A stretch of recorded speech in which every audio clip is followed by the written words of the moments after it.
How many mushrooms were you consuming at the time?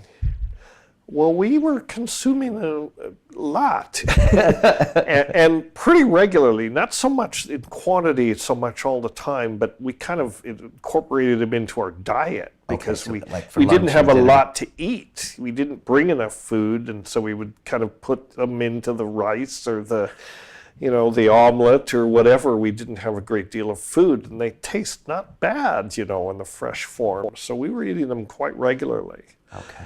And they were stimulating a great deal of conversation and speculation and funny ideas and all that we we came up with this idea for what turned out to be the experiment at La CHORRERA, which was the protocol for the experiment, if you want to put it that way, was downloaded to us by the mushroom, which presented itself pretty much as an intelligent entity of some kind, not necessarily the mushroom, but maybe something was communicating to us through the mushroom, that was telepathic and that was suggesting all these ideas for an experiment that we could do that would do something. And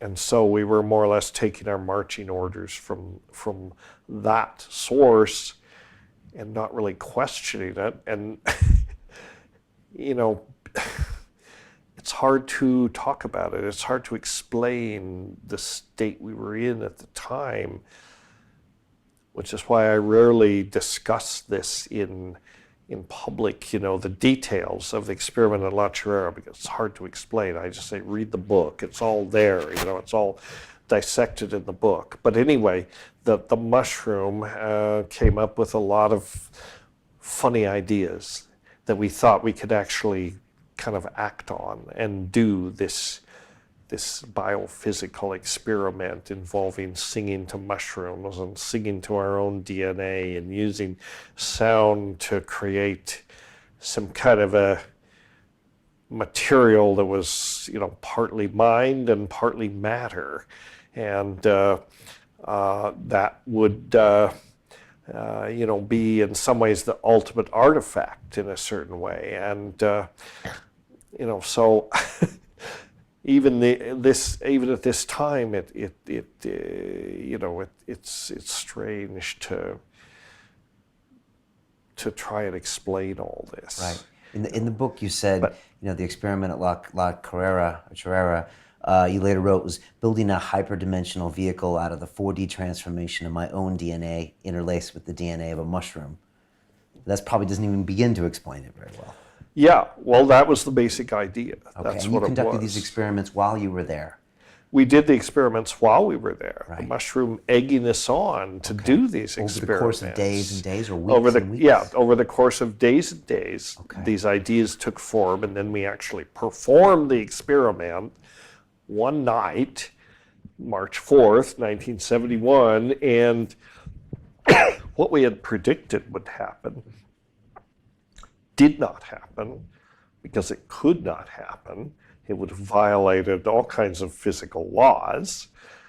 Well, at that point, we didn't have any use for physical laws. We totally expected that, but the universe had different ideas.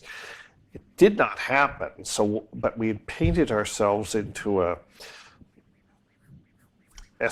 epistemological corner in some ways, so that what we had predicted did not happen, but something had to happen, because we had convinced ourselves that we were getting feedback from the future moment of this performance of the experiment, that confirmed that up in the future, a few hours in the future, we'd performed the experiment and it had succeeded. So we knew before we did it that it was going to work. And then when we did it, it didn't work, but something else happened. And what happened was that we went on this, I guess we got, I mean, it depends on if you're looking at it from the inside or the outside. We went on a shared experience in which I basically became psychotic for 2 weeks and was cruising hyperspace, and Terrence became psychotic in a complementary way in which he was completely focused on this reality and kind of being an anchor for me. And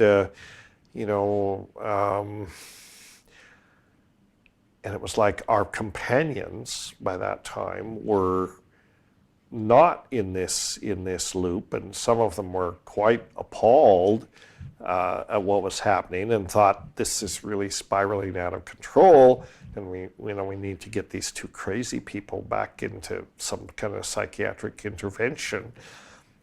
And we were saying, no, it's fine. We perfectly understand each other, and this is how it's supposed to unfold, so relax.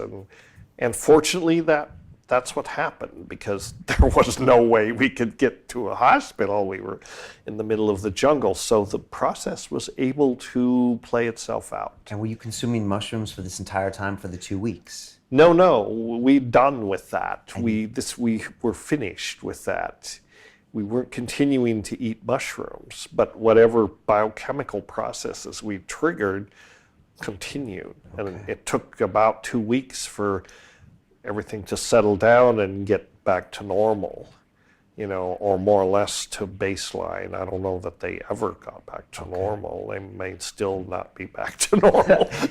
But the thing is, so... Did you record all of this at the time, like written down? Oh, yeah, we were writing furiously, you know. And the rest of the Brotherhood was doubting you, taking their own notes, trying to talk you out of this, trying to get you to leave? They weren't so much taking their own notes. They were certainly doubting us. I mean, they were definitely alarmed, by what was happening, and like, these guys are just out of control, but we were like, just chill, I mean, we were just saying, everything's fine. This is unfolding exactly as it needs to. And Terrence and I, were comfortable in this conceptual structure that we'd created, in this theoretical structure. We had a framework for what was going on, which was based partly on alchemy. We were both into alchemy, and we viewed this as an alchemical process.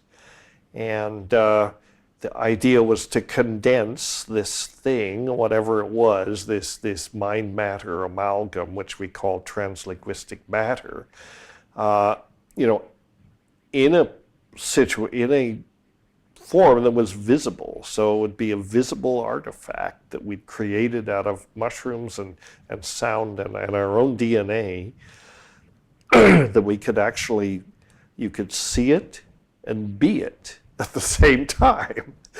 And it would be like, in that sense, it would be the ultimate artifact, because it would do anything your imagination told it to do.